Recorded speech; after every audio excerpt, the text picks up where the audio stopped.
Hello everyone, welcome back to Dark Knight Tales. Before we dive in, please show your support, give this video a like and be sure to subscribe and click the bell icon so you don't miss future videos. So let's get started. The first story. I work in a nursing home, death makes the lights flicker. I have worked in Shady Acres for 15 plus years now, seen all manner of things that have made me regret this field every once in a blue moon. I can't explain how painful it is to bond with a resident and lose them. My first real introduction to dementia was a sweet old woman named Rose. She came to Shady Acres due to her family being worried she wouldn't fare well in her home after a nasty fall. She had been living alone for some time and reluctantly agreed to be admitted. She had such a fiery spirit under that graceful southern charm. She'd clean her room instead of letting the janitors do it, she'd iron her clothes with an iron she'd somehow found. More than once she snuck outside to try and tend the flower beds, 'cause in her words, "Ain't no type of way to treat daylilies, gotta talk to 'em when you water them, honey." All of the staff grew to love her, as did many of the patients. They love having something remind them of their younger years, how intent and driven it makes them when they catch wind of being able to do something other than watch TV. It's what makes it sad, seeing how badly they want to be useful and active. Months passed enjoying her antics, looking forward to what she would get into. Comfort came in this routine. There came a day Rose wasn't up early at the crack of dawn. She was normally first in line for breakfast. I went to see her with a little succulent plant I had bought for her as a gift and found her staring out the window from her chair, quiet and still like a painting. When I called her name she looked at me like a stranger. I know in retrospect she woke up and was likely confused and scared and disoriented, and I was no more comforting being a 6-foot behemoth in black scrubs in her doorway. She screamed and threw her pillows, pictures, the remote, anything she could grab came flying at me. It was only when she hit me in the nose with a hardback copy of Robinson Crusoe and I dropped that little potted plant that it let go of her. Initially I wasn't very pleased, but it subsided into this acceptance of reality. She didn't mean to do it. I tried reassuring her through her crying and trying to wipe the blood off of my face that it was okay and there wasn't any hard feelings. She asked me and God for forgiveness as the other staff came to de-escalate the situation and clean up, claimed she didn't have any idea of what took a hold of her to do such a thing. Ms. Rose, despite her nature, slipped further and further as the weeks turned to months. She had shown up a tender yet fierce Southern belle. Her last months left her delirious at any given time. A listless shell of a once proud soul. She wouldn't talk, hardly would eat, seldom got out of bed unless it was to tinker with something her failing mind came up with. Winter came much the same that year. It wilted the daylilies outside into brown husks, stealing the vibrant orange color that once made them so pretty. I get teary when I see any orange flowers now. They remind me of Ms. Rose. What began the stranger and more horrific side of things was during a freak snowstorm I had the misfortune of standing watch during. I had already made my rounds to take vitals for the night. This left me listening to random whirs and clicks of medical machines, hearing muffled gossip sessions from the nurses at the second desk down the hall, and a rerun of Friends from somewhere that same direction. Average slow night in a nursing home. Towards 3 in the morning I noticed a change in the environment around me. It had grown really quiet. It had grown cold, even sitting under a vent blasting warm air and bundled in a jacket from home. I got up to talk to the other nurses and found them with the same issue.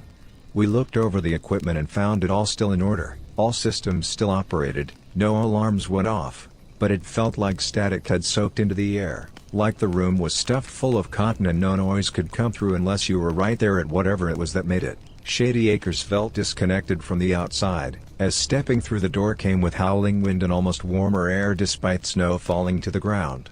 Back inside it was that same uneasy silence, same static, the notion something unnatural was underfoot. Then it began. Lights flickered one by one starting at the emergency doors down the hall, as if some power-esking snake was easing its way through the wiring. I felt such a sense of dread I froze on the spot, like some small worm before a gigantic bird, and that snake went over me, jumping from the overheads to the side panel emergency lights. Casual and deliberate. Straight into the light over Ms. Rose's room. Every ounce of concern for her came crashing through that fear, and I must have been a blur to the passing eye as fast I was moving to get to that room. The lights wouldn't turn on, so all I had was my phone light. The darkness seemed to swallow it up despite the room being no bigger than one in a college dorm. Each step felt like it weighed 100 pounds, every breath full of ice-cold air, and the hairs on my neck and arms stood stiff like something was behind me, under me, next to and around me. When I reached her bed she looked at peace, full of color, healthy and unbothered by how the room felt. She opened her dark brown eyes with the softest and sweetest look of contentment I've ever seen and placed her hand on mine, warm as a cup of coffee. "Tend them flowers, honey, I got a ride to catch tonight." No sooner had she said that did my phone go out. The pressure rolled like a wave, then dissipated, taking the swallowing darkness, static, cold, and Ms. Rose. I felt the warmth leave her in seconds, and when the power inevitably returned to her room, a lifeless body was all that remained. A wilted flower. I had to go outside the building. I swallowed hard to dislodge the lump of grief in my chest, fought to keep my tears inside. The alarms were going off now. In one night we had 6 of our elderly population pass away, all peacefully and of nothing more than old age. The next morning I avoided her room, couldn't go back inside of it just yet, needed to process and grieve. I held together just fine until I reached my desk. She had one of the nurses put that succulent in a styrofoam cup from the dining hall. She'd treated that cup with as much care as she could muster. There it was on my desk. I cried hard in the break room, bawled my eyes out, I'm ashamed to admit. She was the first of many I grew attached to before I learned it best not to. The following years I started watching the lights in every room. Didn't matter how big or small, I focused on them every once in a while. In my mind I figured if I could be there when they started, then I could sound the alarm and have whatever nurses were on hand be vigilant. They saw what I was looking for a few times, they knew I wasn't crazy, but we were never there for the start. We could only be there for the slow crawl to the room it was headed for when it passed by us. Didn't matter if we beat it to the room we figured out it was moving towards, screamed at it, wore crucifixes and prayed it away. It would arrive nonetheless and do the same thing it did with Ms. Rose. Pressure, cold, lights out. Didn't make a difference. We locked every door once to stop it. We found the handle bent clean off of it and the internals of the locked door open. So much as a flicker of light would send the staff on hand for the night into a frenzy. We knew it was impending death, and we as humans couldn't stop it from happening. It took a few more residents after that, same way as usual. We had 1 year where nothing happened, and we had months of relative ease and no losses due to the lights. Most of the other staff waved it off as superstition and bad wiring suffering from even worse insulation. A lot of folks got comfortable again and put it behind them. The next time the lights came, it was the last day I worked there. Mr. Callahan had been a resident for a little longer than Ms. Rose. We remembered his room a lot easier as the power room instead of 222, as the main breaker box was quite literally outside his room. He was a hardened old farmer, served in the Second World War in Korea, the kind of man you imagine when you read about the old school days of the United States. He's that guy. He had little family left over and they were unable to care for him, so they put him in Shady Acres. He was a lot like Ms. Rose in how hard-headed and steel-willed he was. He'd go for walks in the morning around the property, said it helped his heart. We knew what helped his heart were the nitroglycerin pills he took and the meds that made his body accept the donated heart he'd gotten years ago.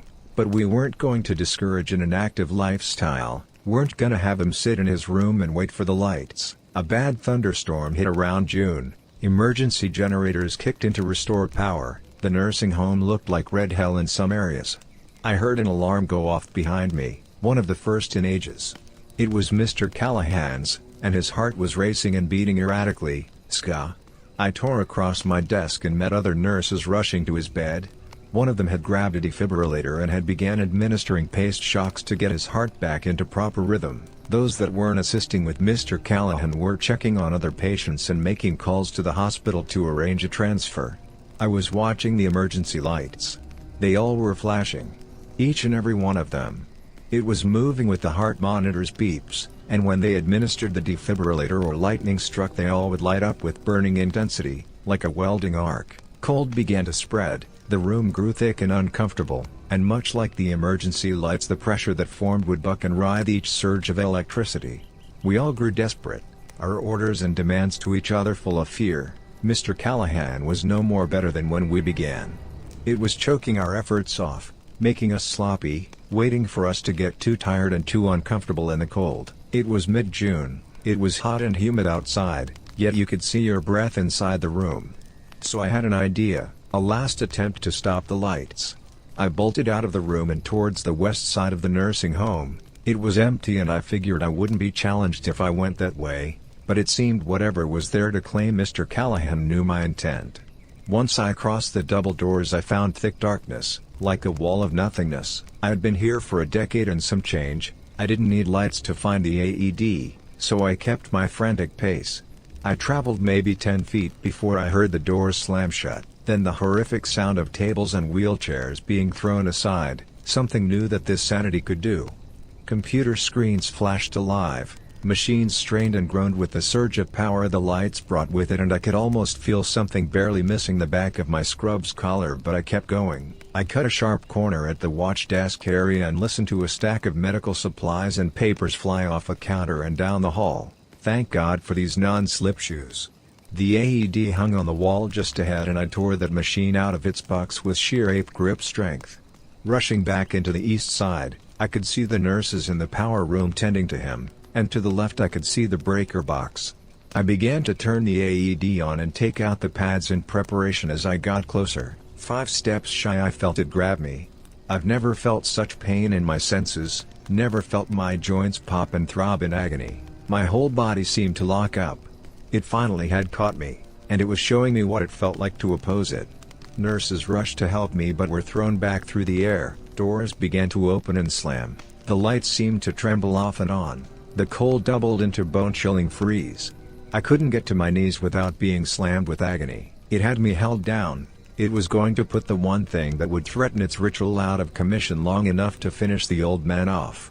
I forced numb fingers to close around the pads, made dead arms work my shirt up enough to expose my stomach, and gave all my strength to pinning the pads against me with one arm while the other reached for the button. I saw lightning flash, and I hammered my finger against the shock button. Then there was nothing. I spiraled in the void for what felt like years. I figured I had died. The sudden painful burn of smelling salt snapped me back into consciousness. I was laid against the wall, a machine hooked to my arms.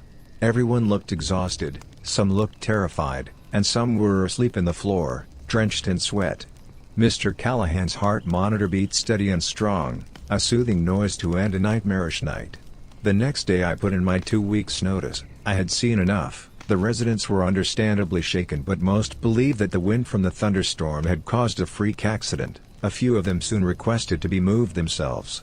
That would be the last night I spent watching and running from the lights. The second story. An interview with a man who survived the Gulag. They found something beneath the ice and snow. The following is a transcript of an interview with a Russian immigrant. The interview was conducted in 1998 in Pennsylvania. The interview was done because of a documentary related to the gulags during the Soviet Union. The man in question was a survivor of one. This interview was not added to the documentary. It was completely removed due to the sensitive information that it contains. It re-emerged only a year ago. Now, not to go on forever. Tape begins. Silence. Interviewer: it's on. We can begin. Interviewer: Mr. Vyanchevian. It is Vyancheslav, Alexei Vyancheslav. Interviewer: aha, sorry. Well, we can begin. So Mr. Alexei, could you tell me about yourself? So that we can know your background and how you got yourself in those unfortunate circumstances. Silence. Sure. My name is Alexei Vyancheslav. I was born in 1941 in a small village north of the city of Yaroslavl. My early life was not anything special. I was poor. My mother was a nurse during the war. She met my father while he was in the military. Later on, he was just a simple factory worker. We were making ends meet. When I was a teenager I used to get into trouble. I didn't really want to serve in the military and I wasn't really keen on the whole communism thing, despite it being drilled into my head from the day of my birth. Interviewer: so, you were quite rebellious? Was this the reason you ended up there? Well, sort of. I remember me and my family were going through some rough patches when I was 18. So I decided to steal some food so we can eat. I was caught, and they wanted to make an example out of me. So my sentence was to go to one of the work camps for 1 year. Interviewer: can you tell us which one it was? If I remember correctly, it was called the Miyushika. I remember I was transported north, to Murmansk, before I was shipped to Novaya Zemlya in the summer of 1959. Interviewer: isn't that an island north of Siberia? I haven't heard that there were work camps there. Yes, not a lot of people were aware. And I doubt you can find any information on it today. Interviewer: can you tell us how it looked like? What you did, how were you treated? I was probably treated better there than I would have been treated elsewhere. I think it was because of the nature of the work being done. It was still not easy to work. There were about 1,000 men who were forced to work, like me. But among us were also paid workers, professionals. They had much better lodgings and better food. We were given these worker clothes which were warm. We also had badges to distinguish us and the other workers present. It was a yellow armband, while the paid workers had red armbands. The other workers mostly worked with machines while we did more hands-on work. They gave us pickaxes and shovels and just told us to dig. And if we find something of interest to tell the nearest foreman. Interviewer: what kind of housing did they give you? Small shacks where 10 to 20 men would be canned in like sardines. The heating was not great, but it was there. Interviewer: so you said there were around 1,000 people like yourself. Are in contact with any of them? God no, though there were good men there. Some of them were quite intelligent. I wondered how men whose talents could be used to advance our nation were just thrown to dumb labor. I'll never get that government. Interviewer: did you know what you were digging for? No, I can't be so sure. I heard some whispers of uranium deposits there. Some were saying that it was an archaeological dig. I tended to believe it was just a gravel mine. We never did find anything or dug anything out. Well, not until... Interviewer: what did they find? I mean, did you find something? No, I didn't find anything. But one of the men on the machines hit something hard. I don't know. I remember it was a cold day, well, slightly colder than usual. My hands were frozen stiff to my pickaxe. I finally had an excuse to have some rest, so I went to take a look at what was the matter. A small crowd gathered around it. I was curious, was so interesting. I should mention it was at the side of a small mountain. They were doing a tunnel or something, I don't know. Well, inside it was something white. Interviewer: quartz or some stone? No. I know what quartz and stone look like. This was something different. It looked more like bone. Yes, it looked like bones. It was white and it had caused the machine to dent. It was harder than steel, whatever it was. The crowd was quickly dispersed. That section was fenced off and we weren't able to get near it. I was relocated to another location nearby. Some of the men, including a good friend I made. His name was Oleg. He was a few years older than me at the time. He stayed there and continued to dig. After about a month he was also relocated to where I was. He told me people were getting sick back there. I told him that was normal. We had sick people everywhere. We were doing hard labor in the Arctic. But, he told me this was different. This was no cold or flu. He told me that it looked like the plague infested the site. It started with a fever and a runny nose, but a day later those who were sick were bedridden. Pus started to fill up some sections under their skin and they would bleed out of every pore of their body, eyes, nose, ears, everywhere. I have read before that those are textbook symptoms of the plague, Yersinia pestis, the disease that ravaged Europe in the past. I didn't know that at the time. I'm not sure even today. Interviewer: so there was an outbreak of the plague in the camp? Did you see it for yourself? Briefly, we were evacuated from the island a few months later. My friend Oleg stayed because he was found to be infected. I was quarantined in Bergino, a small town on a neighboring island. Then I returned to Murmansk and then back home. The port was near where the outbreak began.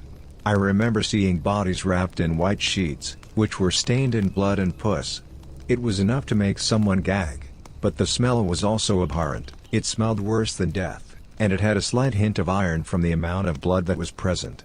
The site was abandoned soon after, I know. Interviewer, how do you know that it was abandoned? On the 30th of October, 1961 they dropped an atomic bomb directly on the place where the camp once was. Interviewer, a nuclear bomb? Does the public know about this? Yes, absolutely. The government was bragging about it. It was the largest atomic bomb ever tested. Interviewer, wait. It was the Tsar Bomba? The Tsar Bomba? Yes. Interviewer, I think that it was a bit extreme, it was just a disease. Probably one of the most dangerous diseases in the world. And I think that disease was just a symptom of something much bigger. The thing they found under the mountain. Could you give me a map of Russia? Do you have one? Interviewer, yeah, Tom. Can you get the atlas? Shuffling thanks. Pages turning yes. Here it is. Here you go. Look at Novaya Zemlya, it's the big island up there. Interviewer, yeah, it's pretty up north. What does it look like to you? Interviewer, well, like an island. A large island. Take a better look. Silence. What is one essential thing in human anatomy, and in the anatomy of most animals? Silence. Interviewer, bones? Correct. And what is the main string of bones that hold the body together? Interviewer, the spine? Yes. Silence. Interviewer, I see it now. It might as well be a coincidence. But you and I can never know. There are things much bigger than ourselves, my friend. Much, much bigger. Interviewer, why yeah. I apologize, I didn't know it will go in this direction. Hey, Tom, stop the tape, I think we have enough for today. Mr. Alexei, thank you for your time, I hope we can continue tomorrow if that is not a problem? Not at all. Tape end. This might sound like the ramblings of some conspiracy theory nut. Hell, I even think this is probably fake. But, what the Alexei guy did get correct is that Novaya Zemlya does sort of look like a spine. You can look it up yourself, we've got Google Maps, thank God. As for the disease, or plague that ravaged the camp, the best theory I can come up with is that there was a disease frozen over. And they managed to release it. Or maybe, it was some sort of defensive mechanism from something big. I can't tell ya. But in any case, it was an interesting find. I can only assume why the government covered this up. If this was nothing more than a hoax, then who cares? But, no matter how ridiculous it sounds, the story this man has, I can only wonder what lies beneath our feet.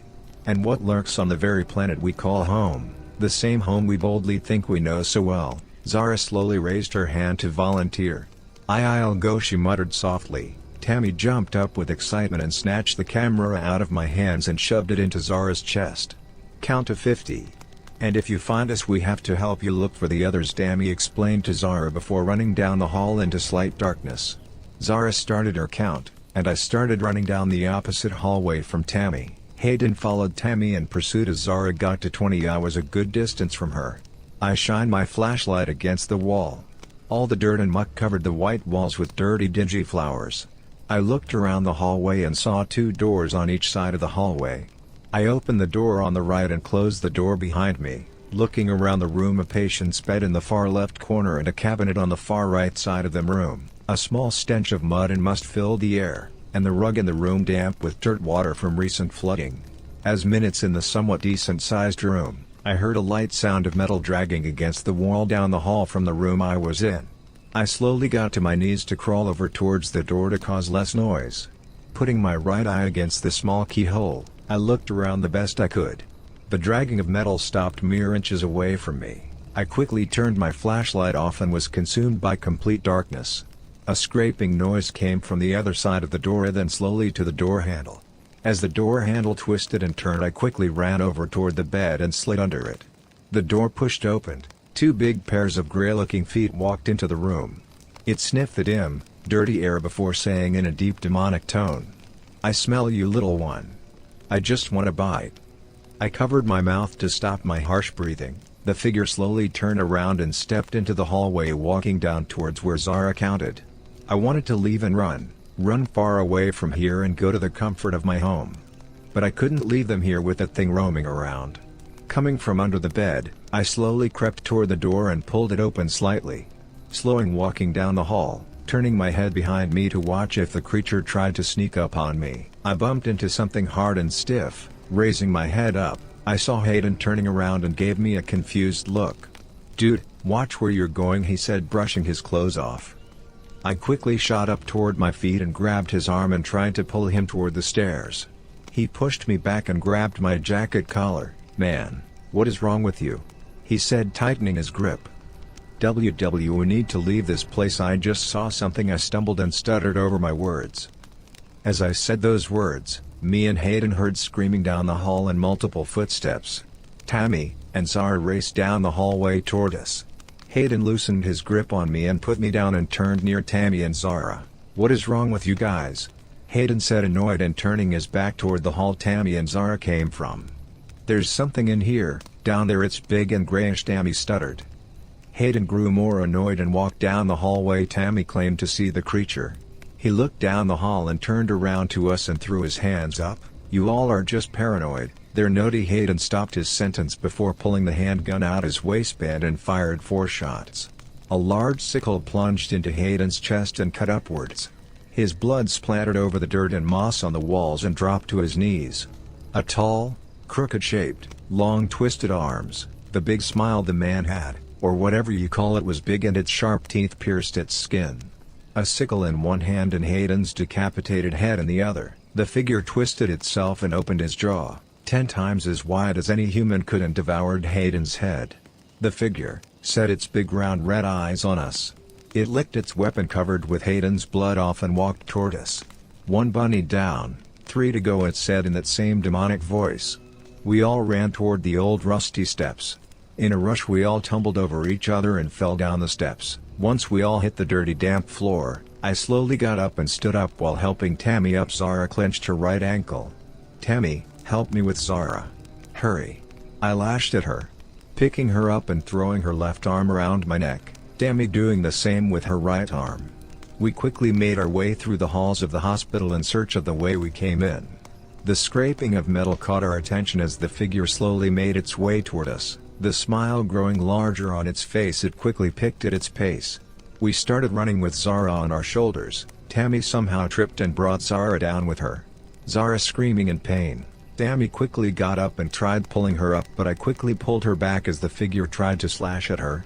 Zara tries crawling away before the figure placed its foot on her back and stabbed her to shreds with its sickle. It took a bite out of her cheek and mauled what was left of her face. "2 bunnies down, 2 to go," it said while stepping on Zara's body. Me and Tammy booked it down the hallway. As we ran, the creature screamed, and it screamed loud. Turning the right corner, the front door was in view. As me and Tammy ran toward the door, footsteps came running toward us.